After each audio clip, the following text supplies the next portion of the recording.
I'm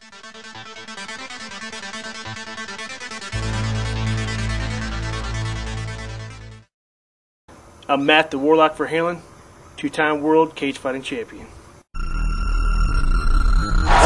taking some punishment. Matt Ver Halen is good at defending the takedowns. I'll tell you what, he fought actually in another organization against an Olympic caliber wrestler. Came out with a win on that fight. The guy's got adversity, man. The guy will not quit. He's got a rock solid chin. Ver Halen doing some damage here in this round. And Ver Halen continues to switch stances. Matt the Warlock Ver Halen. The Warlock. They call him the Warlock.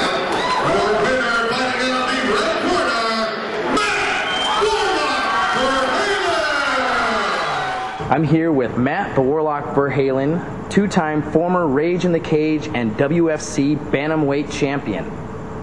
What's your martial arts background? Background started a long time ago. I was about 8 years old. Got involved in Taekwondo. That was the only thing that was around at that time, and karate, but Taekwondo was closer, I guess. So started out in that, went on for many years doing that. Over the years, I switched over to a little Shorin-ryu. Got involved real heavy in kickboxing, Muay Thai, and then later on in the years, I got enrolled in the jiu-jitsu game, which makes you a well-rounded fighter standing up and on the ground. But my base was stand up, and I still like to, it's still in my heart. I still like to bang and like to put on a good show. So. Okay, so you've been competing pretty much all your life. Then what is it that drives you to compete? I think you can't make a fighter. It has to be in your blood. It has to be in your heart. You have to want to be out there and want that challenge, that person across the cage, want to take your head off. That's just how it is. It's kind of a rush. And I think every fighter that does this has that feeling inside him, and that's what makes him a true fighter. All right. What type of a training regimen do you put yourself through? We train hard. We train real hard. I've got a great group of guys here in Arizona. I train with I train with some big names. I can throw names out there or anything, but I do train some good names. And one of them is Don Fry. We'll throw that name out there because he's been a big help in my life and training. Also Drew Fickett, some other guys in Arizona. Got real great local guys here. Ed West, Shane Johnson, all great guys. Gabe Rivas, very powerful guy. So we got great guys. Our training regimen starts. I get up in the morning. I do my calisthenics and my weights. 4:30 I get up. 5 o'clock I'm in the gym. I'm training for a few hours, and I do my day job. Just kind of getting in the way right now. So and then I come out at night. We train for about 3.5, 4 hours a night. We do very heavy cardio. We do our obviously our stand up. We do our ground. We do our focus mitts, medicine training, ball, running. You name it, we do it. We just push ourselves to the limit, and we're all kind of big family. Everyone pushes each other, just until we're about ready to throw up on each other. It's really sentimental. That's great. Well, you mentioned you had a day job. You also have a family too. What can you tell me about how this affects your family life? Yeah, I've got a wife and 2 girls. I've been married for 15 years. I got almost 16 years now. I've got a 16-year-old daughter, and I've got a 14-year-old daughter. Both are real supportive. They love it. Their dad's a cage fighter and whatnot. And my wife's been so supportive. Without her, I couldn't have done this because you got to have that mental support behind you. Otherwise, you're done. Now, is there anybody in particular out there who inspires you that you look up to as a fighter? Yeah, there's a lot of fighters. I'm going to say that Vanderlei Silva is probably one of my favorite fighters. Just his aggression in the ring. He's just real. He's out there for one reason. That's why any fighter should be out there. I don't like watching guys go in there and stall, lay on each other. You're there for one reason. It should be action-packed. If you're fighting a 15-minute fight, that should be the last 15 minutes of your life. You should be out there 100% for yourself and for that crowd. All right. Hey, Matt, what kind of fighter do you see yourself as? I'm the kind of fighter that gives 150% when I'm out there. It's like I said before, you're there for one reason. You're there to fight. You're there to win a fight. You're not only there for yourself, but for the crowd. I've trained with a lot of great guys. I've trained with guys that really push you. And we train probably 4 times harder than the actual fight's going to be. And that's what's that's what really gives me my drive and my determination. You know, I want to impress the guys I'm training with. I want to impress the guys that have shown me things. Again, touching back on that, you know, Don's been a great mentor to me. He's shown me a lot of things. He's taught me how to keep good composure. He's taught me how to focus on that fight and that fight only, not stray off, not smack talk. I don't have time for that. You know, I'm not going to sit there and run my mouth on the internet about some guy. They've done it to me, and they can do all they want. You know, they're betraying the fact of what they're there for, and it's combat. You know, and you know, I do all my talking in the cage, and I'm there 150%. I'm going to be out there to hurt that guy. You know, it's going to be action packed. You know, I've never had a fight where I sat there. I've never laid on a guy. I've never stalled. I'm there 150%. So. Do you prefer to knock out or to make him submit? You know what? I mean, my background has always been stand-up.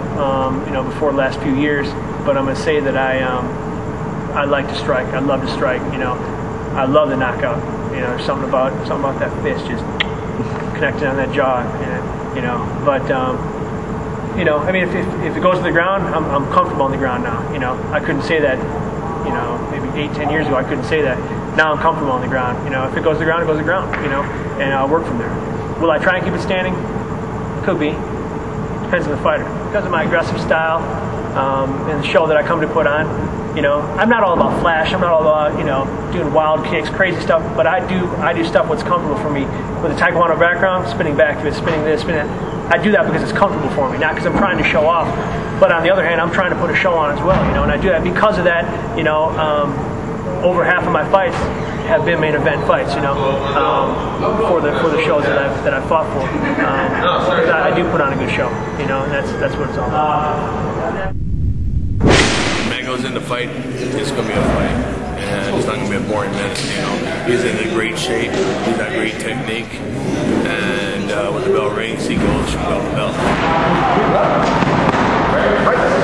Matt's one of them guys I never have to worry about. He gets up at 5 o'clock in the morning, and he goes on and does his training, and he also works full time with his lovely wife.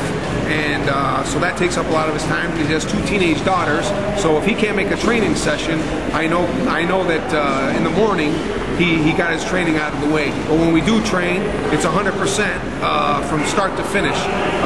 He's very tenacious. He's got very good ground skills, very good hands and feet, and he's one of the toughest 145-pound individuals I've ever had the pleasure of being with.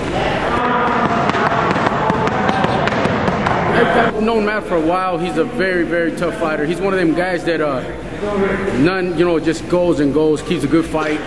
If he prefers standing up, I mean, he's a guy that you really want to there and have the crowd jump and go, wow, this is what we pay to come see. A guy that likes to brawl, bloody, hurt or not, break a hand, break a leg, he still stands and bangs. I mean, this guy is to me, one of the exciting fighters. I really look up to him, man. He's a very good guy and a good fighter at that, you know.